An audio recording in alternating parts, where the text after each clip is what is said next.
Hi, welcome back to Mrs. Thompson's classroom. Today we're going to investigate derivative formulas.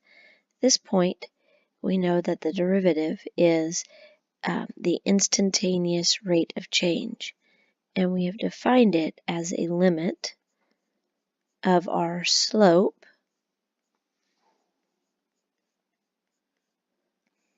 So this formula will find the instantaneous rate of change at x. What I want to do first today is investigate the power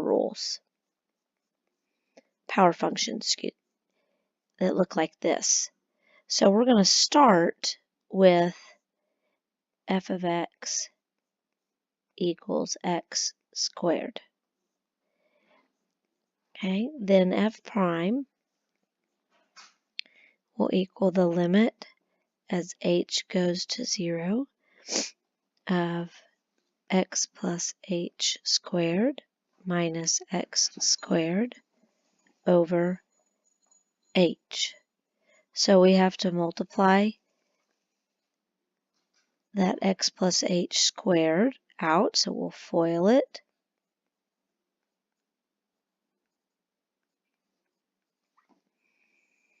Then we can simplify, those x squareds cancel out, and we're left with the limit as h goes to 0 of, I can factor an h out in the numerator so that now the h's go away, and I'm left with the limit of 2x plus h, but h is going to 0, so I get 2x plus 0, which is 2x.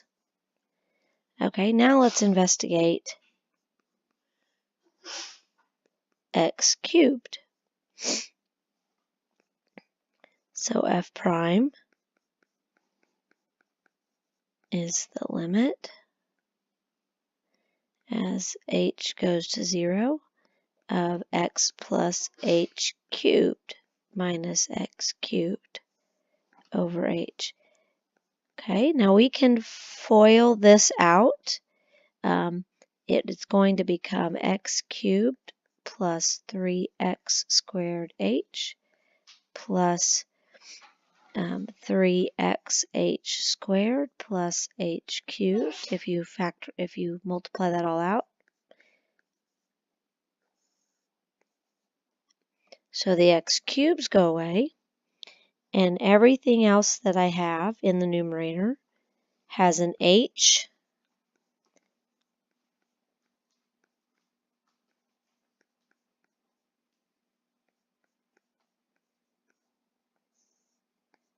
So this is going to cancel. Letting h go to 0, I end up with 3x squared plus 3 times 0 plus 0.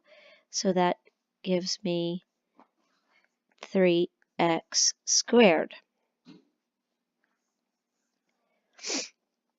Okay.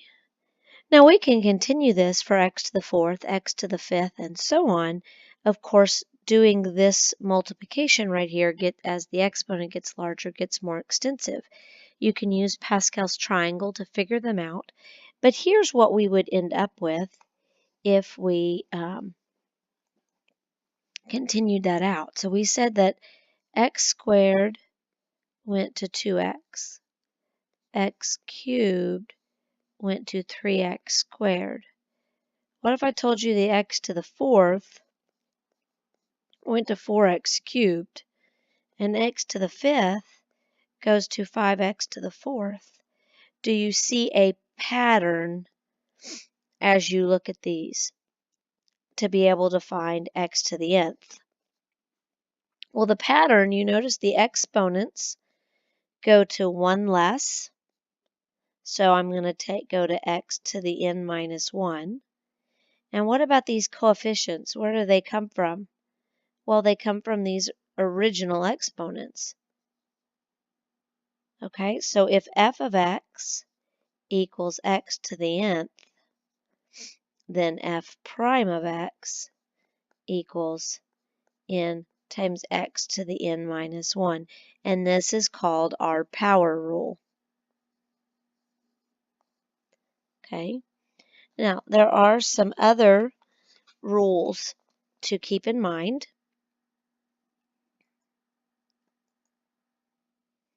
Okay, so if we have f of x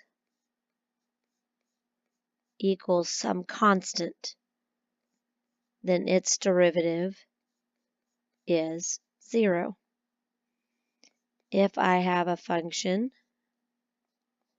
that's just x, then that x to the nth, the power rule tells me this will go to 1. Okay.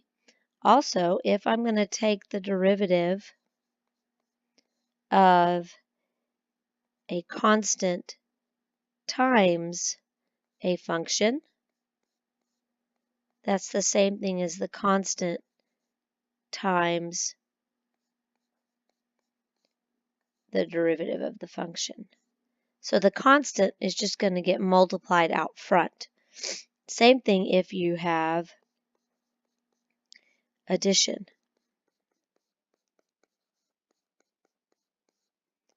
Okay, this will just become the derivative of f plus the derivative of g. Now notice I've used interchanging notations here. This d dx is the same thing as doing f prime. It just means derivative of.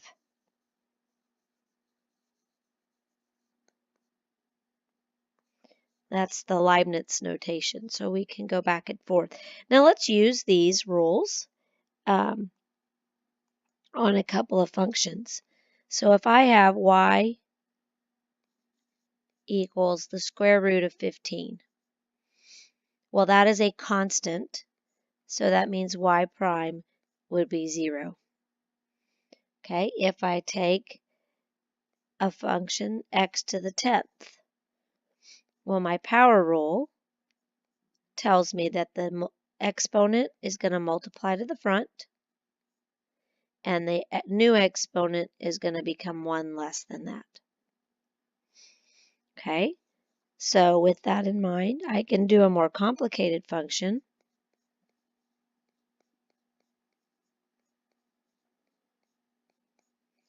Like this.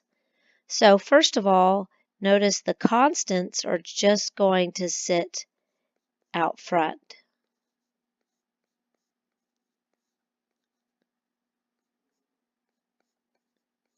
And I can take the derivative of each piece individually. So what is the derivative of x cubed? Well, according to our power rule, that'll be 3x squared. Move the exponent out front and take 1 less. Okay, so x squared, I'm going to move the exponent out front, and my new exponent will be 1 less, or to the first. Okay, x just goes to a derivative of 1, and a constant goes to a derivative of 0. So g prime ends up being 6x squared plus 2x minus 3. Okay, so that's how we do our power rule. Next time we'll talk about our product and quotient rules. So hopefully you take some time to get some practice on these, and I'll see you next time.